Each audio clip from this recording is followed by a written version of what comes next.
I don't know what you're talking about. You say there's troubles? Aye, What type of troubles are you talking about? there be troubles. Aye, There be troubles everywhere. I've made us live. We're live right I've noticed. now. I've noticed. We're live right now.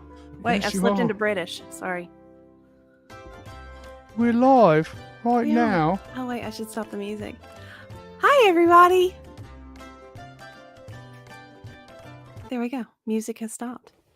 How are you, Seamus of Allstorm? I am Seamus of Allstorm. How's your day been? I'm just here for the party. There's a party. Aye. I didn't realize it. It's St. Patrick's Day, don't you know? Aye, that it is. A day everyone should celebrate. Aye. Aye. Or as I call it, amateur hour. True. True. This is the day you normally take off from drinking. It is. Aye. I hear you got a few stories. I do. I'd do love have to a hear few some of them. Well, I've got me Irish blessings right here. Aye, the Irish Aye. blessings. Perhaps we should start one. Aye. Start the show off with one. With legends, poems, and greetings.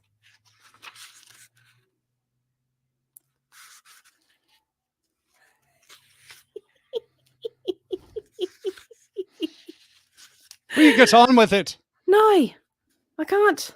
Wait. Aye, here's a good one. I swear I hear background noise. I don't know where it's coming from. Aye. It's probably from me. Sounds like children playing. Have you got children in your basement? Aye.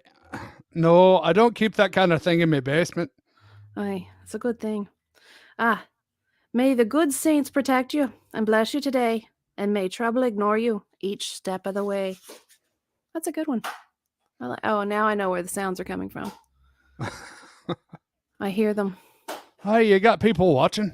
I do. You I do? I do. You do? That's a bit wow. Well, hi everybody. I'm checking my gain. It's live. Your gain is fine. No, Get on with it. I was hearing too much in the background. Don't you know? I was hearing children fighting, laughing, whatever they were doing. Are you drinking on something, Seamus? Aye, always.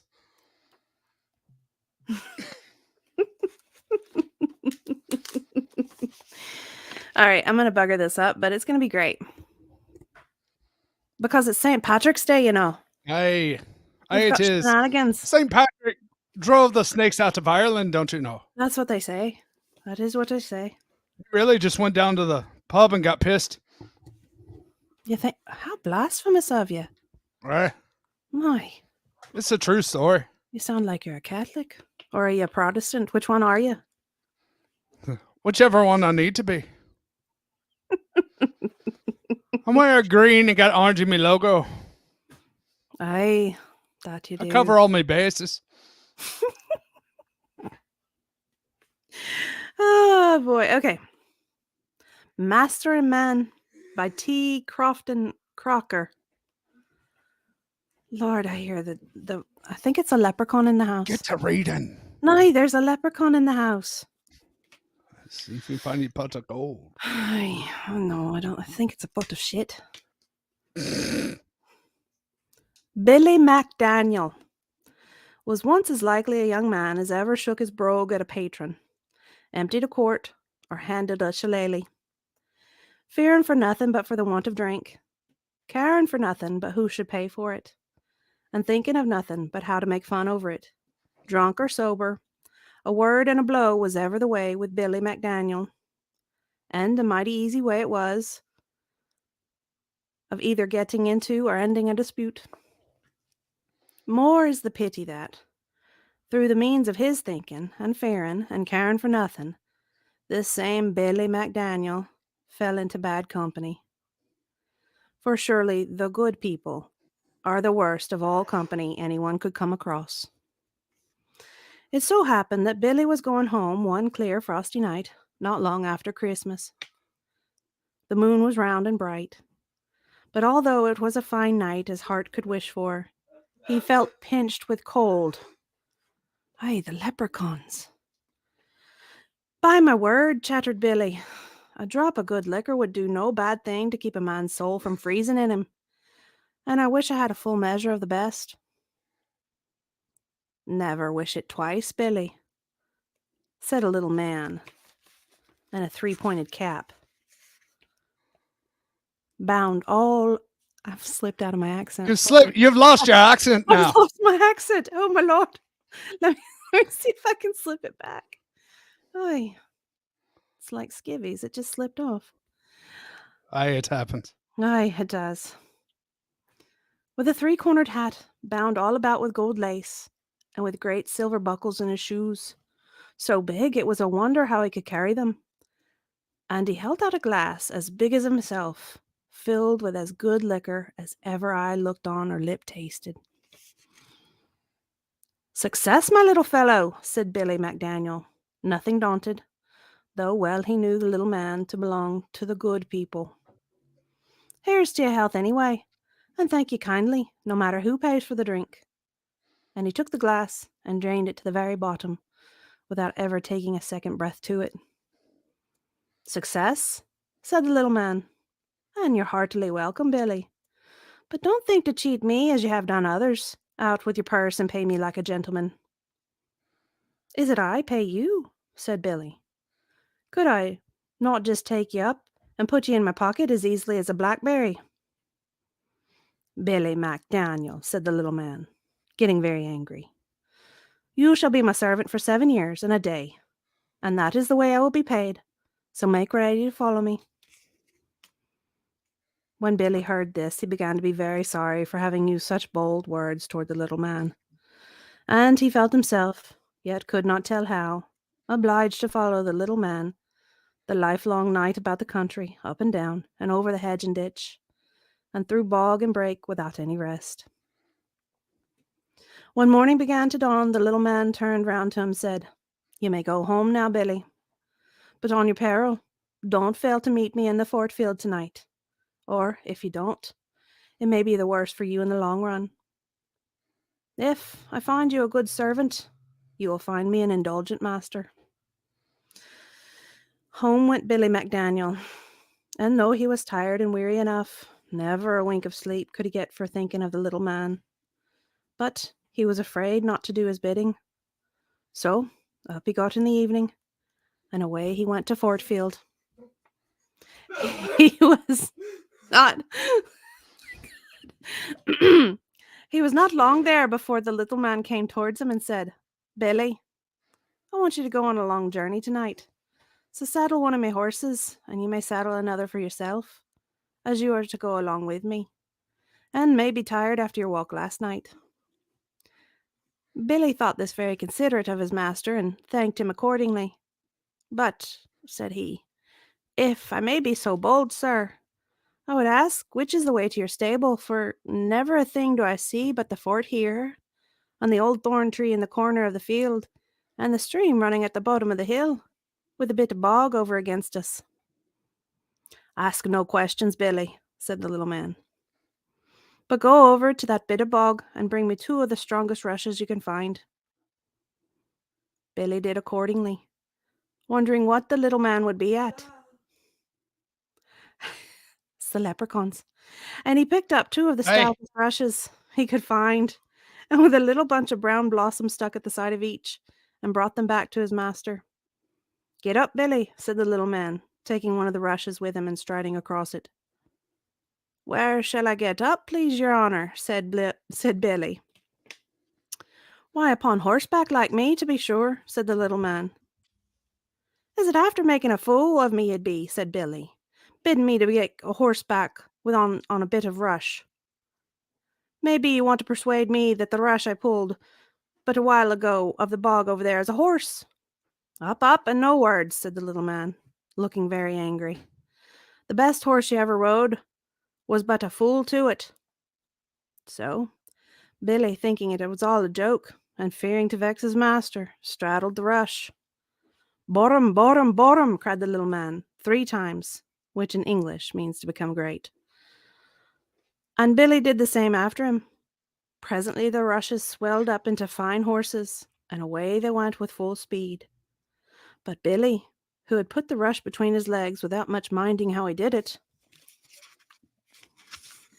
found himself sitting on horseback the wrong way, which was rather awkward with his face to the horse's tail, and so quickly had his steed started off with him that he had no power to turn round, and there was therefore nothing for it but to hold on by the tail. At last they came to the journey's end and stopped at the little gate of a fine house. "Now, Billy," said the little man, "do as you see me do, and follow me close. But as you did not know your horse's head from its tail, mind that your own head does not spin round until you can't tell whether you are standing up on your heels. For remember that old liquor, though able to make a cat speak, can make a cat dumb." The little man then said some queer words, out of which Billy could make no meaning, but he contrived to say them after him for all that. And in that they both broke through the keyhole of the door, and through one keyhole after another, until they got to the wine cellar, which was well stored with all kinds of wine. The little man fell to drinking as hard as he could, and Billy, no way disliking the example, did the same. "The best of masters you are, surely," said Billy to him, "no matter who is the next, and well pleased will I be with your service, if you continue to give me plenty of drink." "I've made no bargain with you," said the little man, "and will make none, but up and follow me." Away they went through the keyhole after keyhole, and after mounting upon the rush which he had left at the hall door, scampered off, kicking the clouds before him like snowballs, as soon as the words "Borum, borum, borum" had passed their lips. When they came back to Fort Field, the little man dismissed Billy, bidding him to be there the next night at the same hour. Thus did they go on, night after night, shaping their course one night here, another night there, sometimes north and sometimes east, and sometimes south, until there was not a gentleman's wine cellar in all Ireland they had not visited, and could tell the flavour of every wine in it as well, aye, better than the butler himself. One night, when Billy MacDaniel met the little man, as usual in the Fort Field, and was going to the bog to fetch the horses for their journey, his master said to him, "Billy, I shall want another horse for tonight, for maybe we bring back more company than we take." So Billy, who knew better than to question any order given to him by his master, brought a third rush, much wondering who it might be that would travel back in their company, and whether he was about to have a fellow servant. "If I have," thought Billy, "he shall go and fetch the horses from the bog every night, for I don't see why I am not, every inch of me, as good a gentleman as my master." Well, away they went, Billy leading the third horse, and never stopped until they came to the snug farmer's house in the little county Limerick, close under the old castle of Corrigonagale. Oh dear, I've butchered that. Aye, you did. Aye, that I did. That was built, they say, by the great Brian Boru.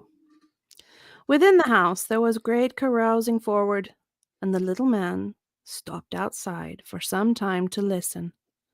Then, turning round all of a sudden, said, "Billy, I will be 1,000 years old tomorrow." "God bless us, sir," said Billy. "Will you?" "Don't say those words again, Billy," said the little old man, "or you will ruin me forever. Now, Billy, as I will be 1,000 years old in the world tomorrow, I think it is full time for me to get married." "I think so too, without any kind of doubt at all," said Billy, "if you ever mean to marry."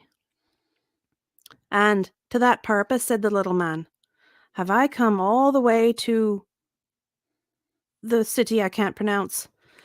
For in this house, this very night, this young Darby Riley going to be married to Bridget Rooney.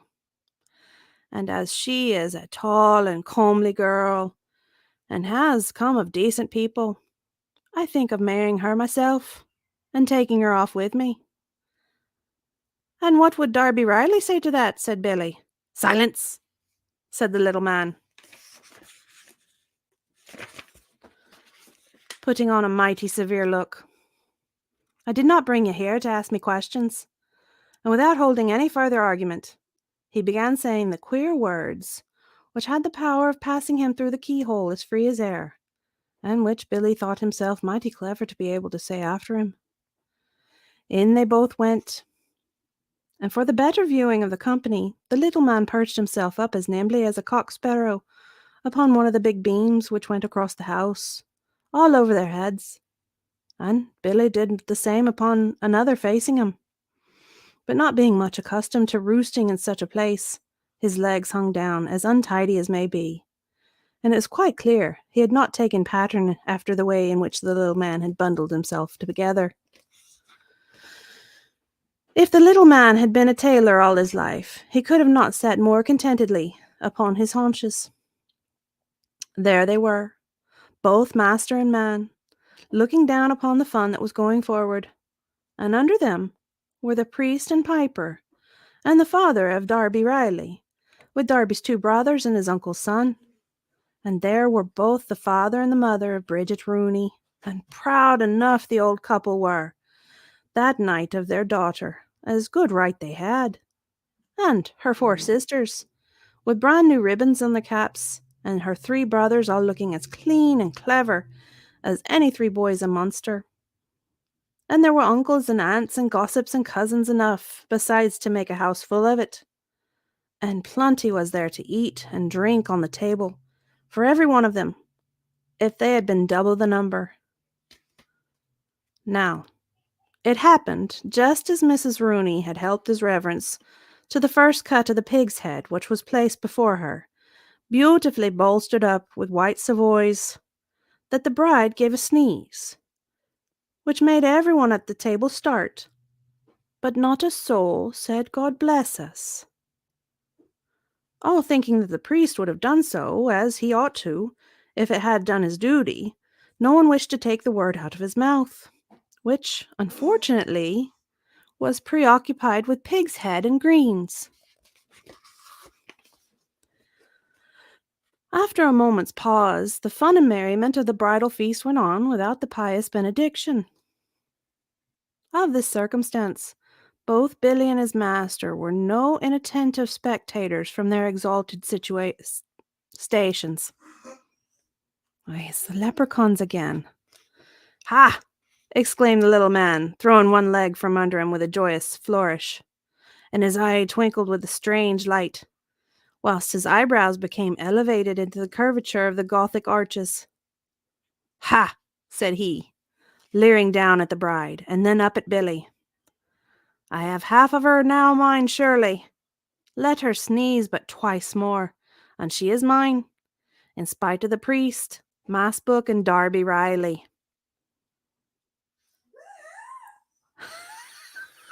I hardly took a shillelagh to the leprechaun once.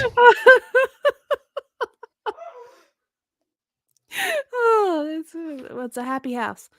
Again the fair Bridget sneezed, but it was so gently, and she blushed so much, that few except the little man took, or seemed to take, any notice, and no one thought of saying, God bless us. Billy all this time regarded the poor girl with a most rueful expression of countenance, for he could not help thinking what a terrible thing it was for a nice young girl of 19, with large blue eyes, transparent skin, and dimpled cheek, suffused with health and joy, to be obliged to marry an ugly little bit of a man who was 1,000 years old, barring a day.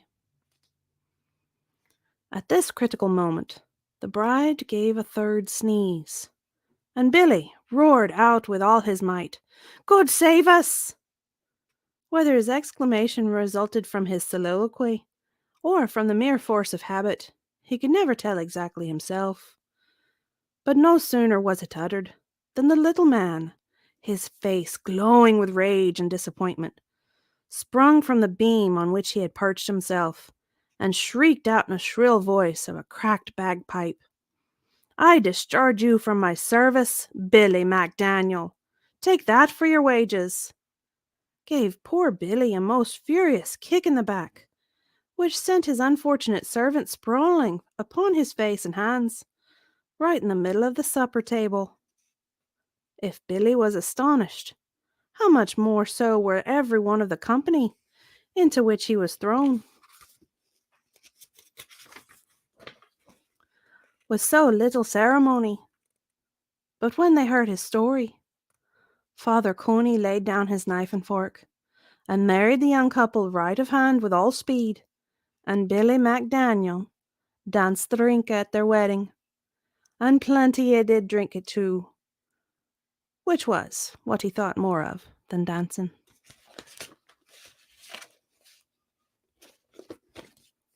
It was a leprechaun. The story's about a leprechaun. Aye, like the leprechaun near you. Why, he was going to marry that girl. Mm, And Billy MacDaniel couldn't have it. He felt bad for her. of course not. Aye, so he did. Oh, my goodness. Yes, It's a fine story, 'twas. aye, it was. I buggered it up a few places. Aye. Well, you had the leprechaun interfering. I did have the leprechaun. It's a quite loud one.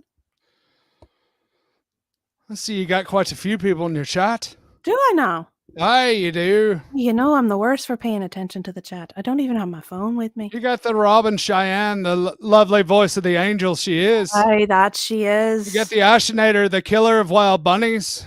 What? Oh, yes, that's right. Yes. Yes. Ferocious bunnies they are, though. She kills them. Ferocious. Aye. And then, of course, you have, hold on just a moment. Oh, I see. I've got Your Irish fairy fortune teller, clumsy clairvoyance. Aye, the fairy fortune teller. Clumsy herself. And then, not to mention, the Miami Spice herself. Aye, the Miami Spice. I wonder what she's got in her brew today. Aye. Yes. Well, it's nice to see everyone. Do you have more? Do I have more stories? Do you have more? Do you have more blessings, more stories? Aye, let's do a blessing. Aye. I'm starting to get a bit warm. I've got my Irish sweater on, and I'm burning up. There has to be long ones in here. I don't know. I haven't really looked through this.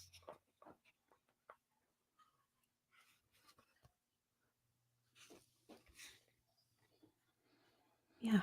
And don't forget. What am I not forgetting? It's checking convictions herself. Aye, checking convictions. She's jumped into the chat. Aye, looky there. There's me lucky charms, all of them.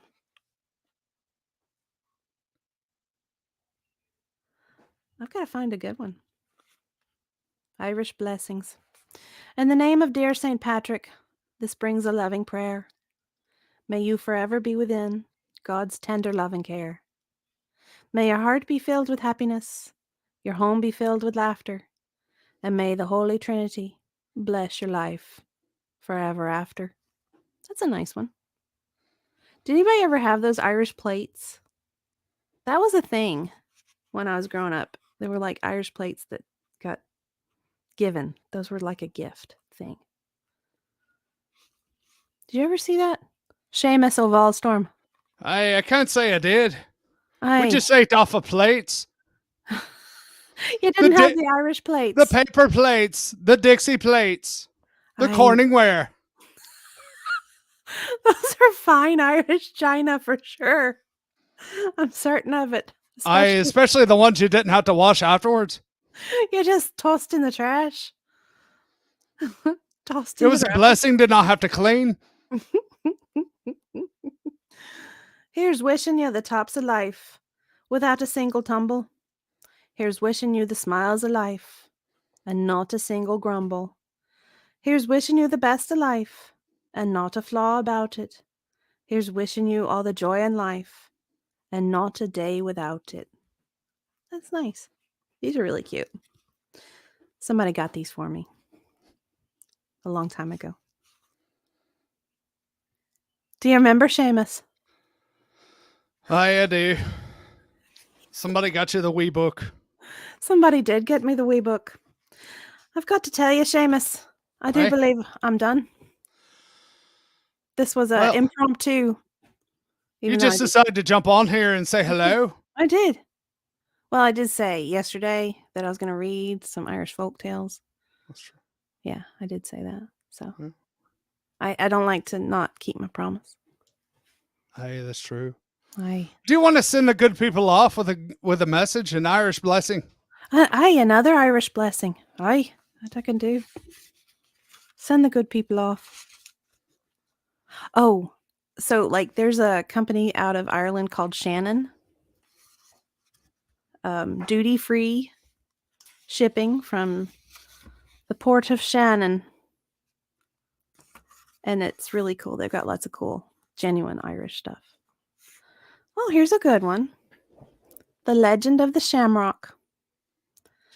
Long ago, when Ireland was the land of the Druids, there was a great bishop, Patrick by name, who came to teach the word of God throughout the country. This saint, for he was indeed a saint, was well loved everywhere he went.